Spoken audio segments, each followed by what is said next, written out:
Um, in this video, I would like to make a quick introduction to Docker. So before we get there, I want us to have a revision on virtualization, which is a subject that we talked before in this series. So we gave all the different benefits that we get from the virtualization, which was consolidation, cost improvement, and all those other things. And we say that as we are having our bare metal or hardware, this is how we normally use our computer with some, on top of the hardware, we're going to choose our type of operating system. And that's where we're going to have our different application as we wish. But on the virtualized environment, either on the hypervisor type 1, the OS here is going to be like a virtualization tool before we create our different virtual machine.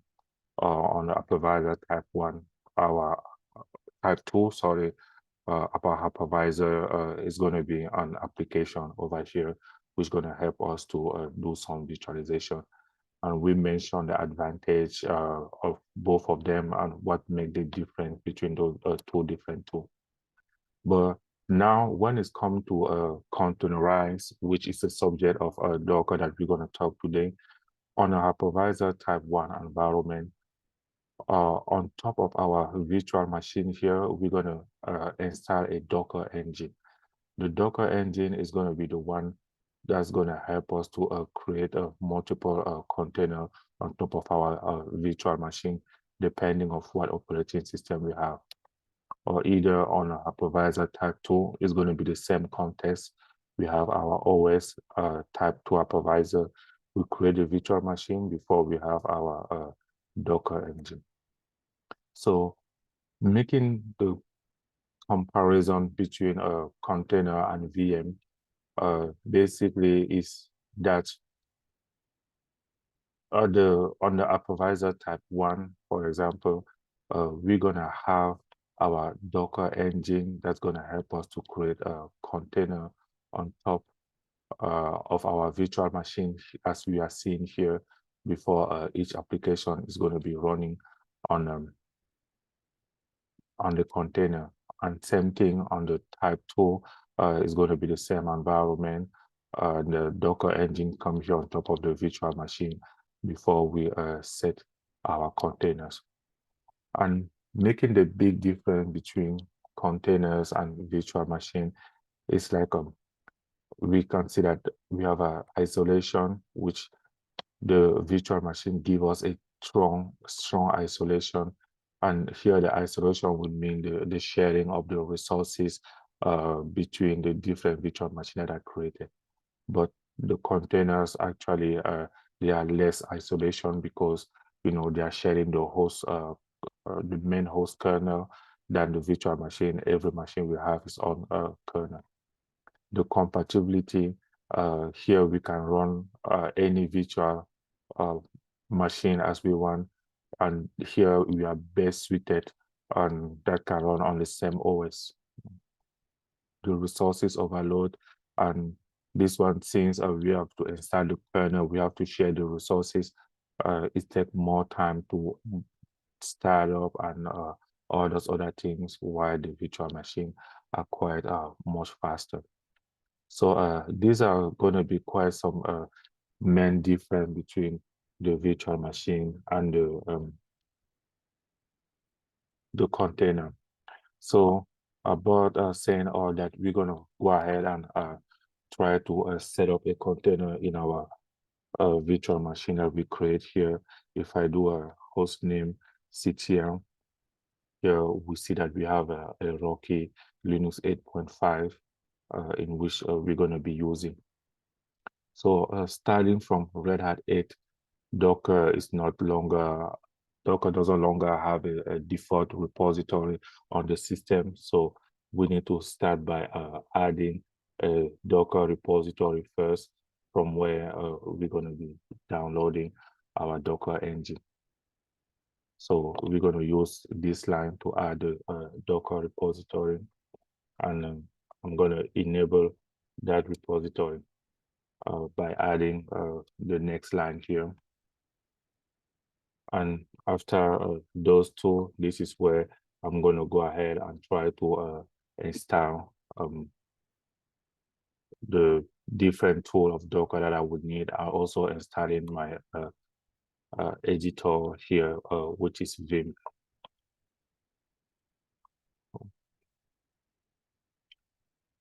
So it's going to take quite some time to go through it.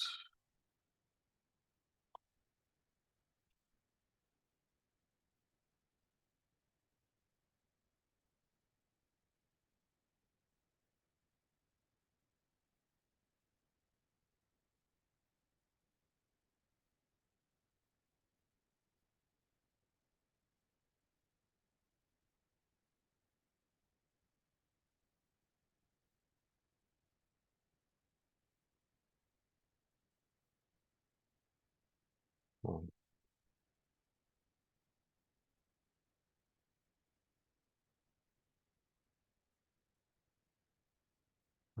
um,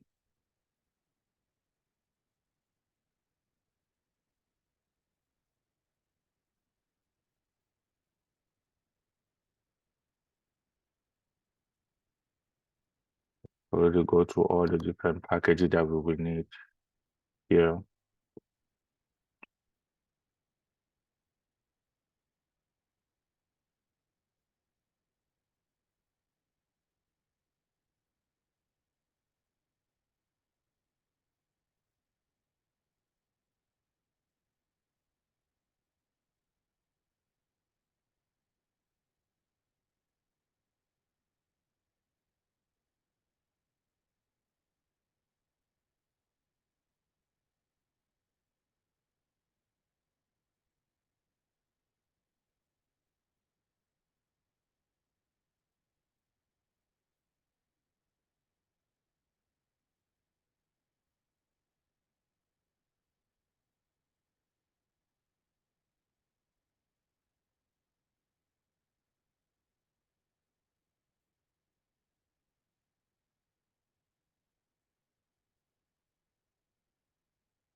So to verify if our container is installed, our Docker engine is installed, we need to type the command which Docker, and it shows us where the binary is located.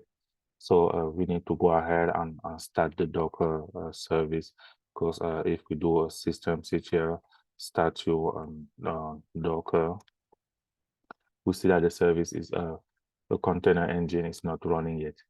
So I'm going to go ahead and enable and start it automatically as well. Now that we have started our Docker engine, we need to talk about how to use it a little bit.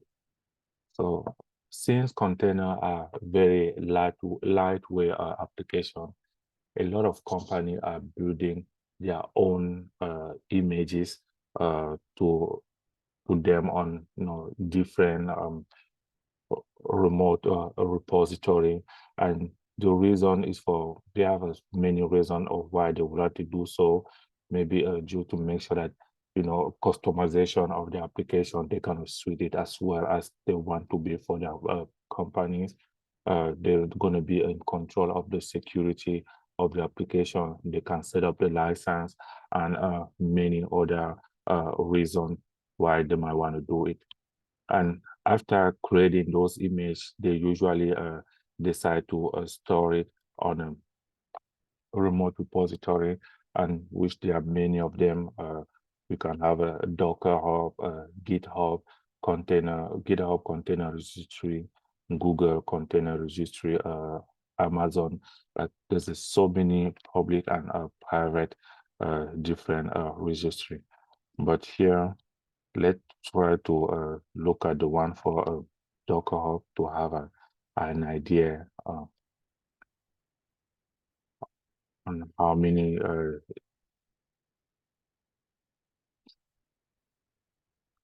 so we see that here we have an IPy container that is created, Nginx, Ubuntu, Python, pretty much there's so many of them, and as we can see here, it's even more than 10 pages, depending of what you are trying to get, right?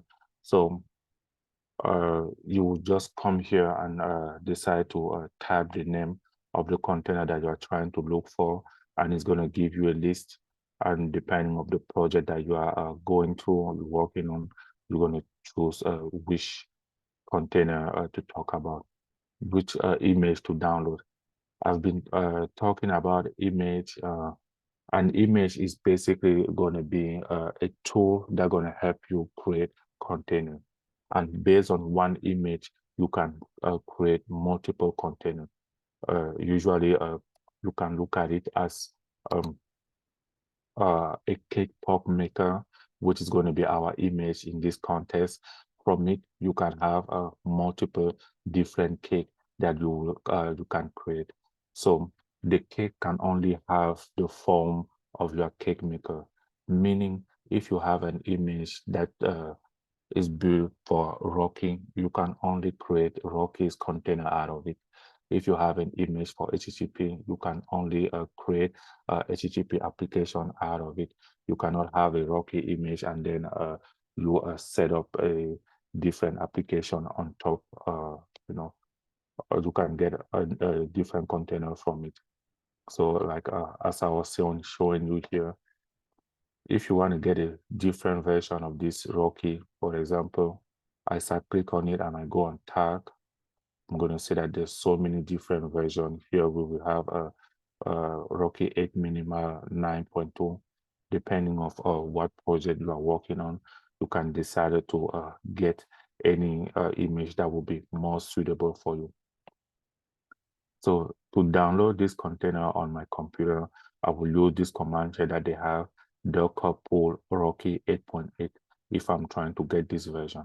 So I'm going to copy it. As I'm coming here on my terminal, I'm going to paste that. And now, before I even do it first, I would need to see if I have any image on my computer already. And for that, I need to use the command docker images.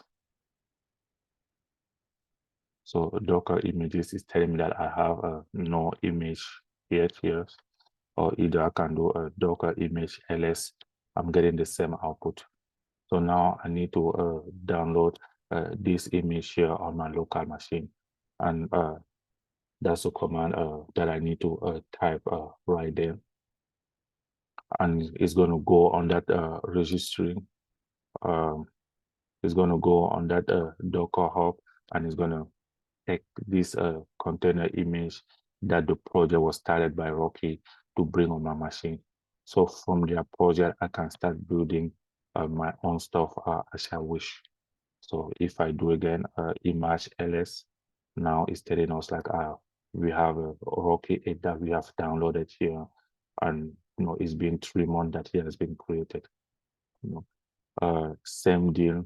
For example, if we are trying to get a HTTP container, we go on their website, and as I click on tag here, if I want to get the latest, I can just copy this one, which pretty much is going to be the one for the latest, or I can get it from here. It doesn't quite matter. It will depend on what's going to be more suitable for me. So I'm getting a HTTP, the latest version, and the line is saying it's downloading the latest and it's extracting everything. So it's already downloaded to see. Now, if I do ls again, I will have a HTTP, and that is the latest version that I got. And it looks like it has been created about 11 days. So that's how you go ahead by downloading an image on your computer. Now, if I would like to run a particular application on that image, first I need to see if I have any container running. And for that, the command is going to be docker ps. It shows me like there's no container that I have running here on my machine.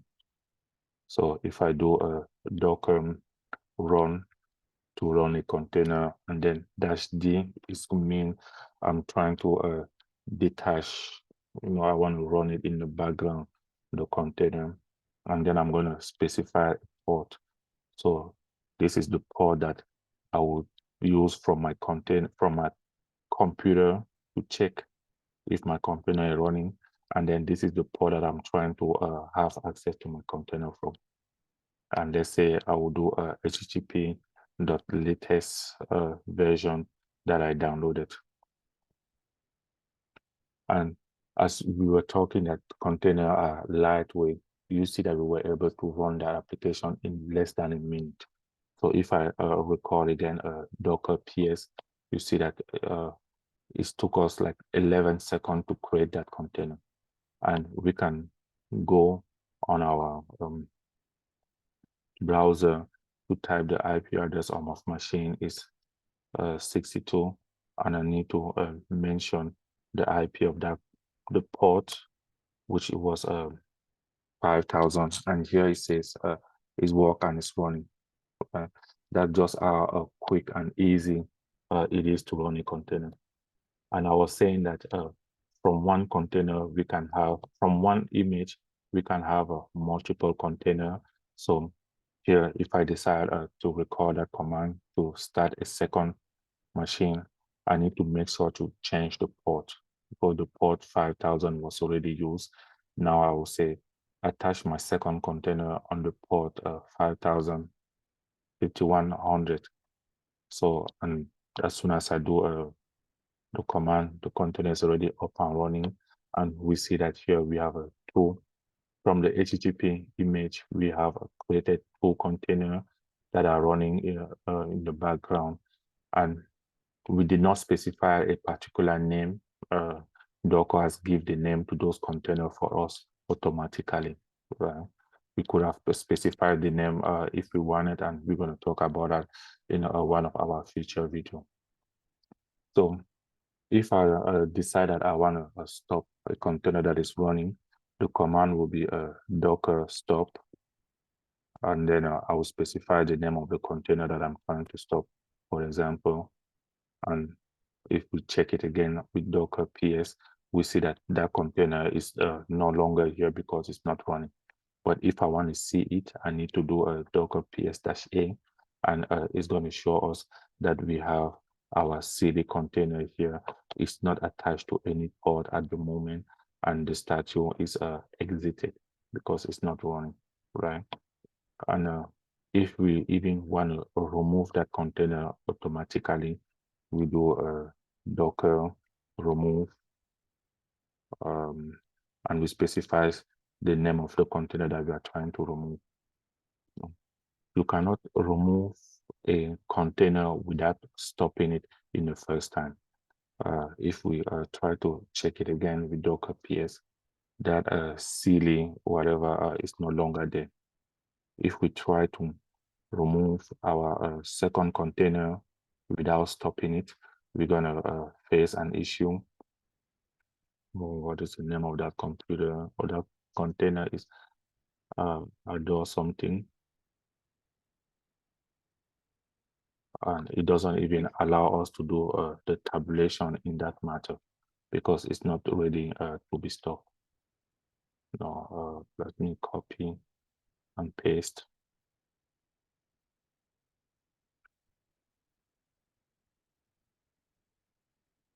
So if I try to remove it here, it's going to complain that we cannot remove it without stopping it. So first thing first here is going to be to stop that container first before we try to remove it. Right? As we stop it, now we need to go ahead and say that we are trying to remove it. And if we do again a docker ps-a, we don't have any more container running. In the same matter, let's start it over again. In some way, if we decide to remove an image without removing or deleting the container, it's not going to work. To remove an image, we use the command docker remove image, and then we need to specify the name of the image that we're trying to remove. And here it's telling you that it cannot remove that image because it's being used. So we need to go ahead and decide to stop it first by doing a docker stop, and we specify the name of the container that we're trying to stop. And then we need to do docker remove. We remove that container. Before now, we can go ahead by doing a docker remove the image that we are trying to, we don't need anymore. No, and so if we do again docker images, we see that we have one image that we are left with, and to remove that also, we will do a docker remove image, and the image that we have left is a Rocky image. Okay? So that's what I wanted to share about the idea of containerization, and when it's come to Docker, and practice it, set up your environment, and have fun, typing your command. See you in the next video.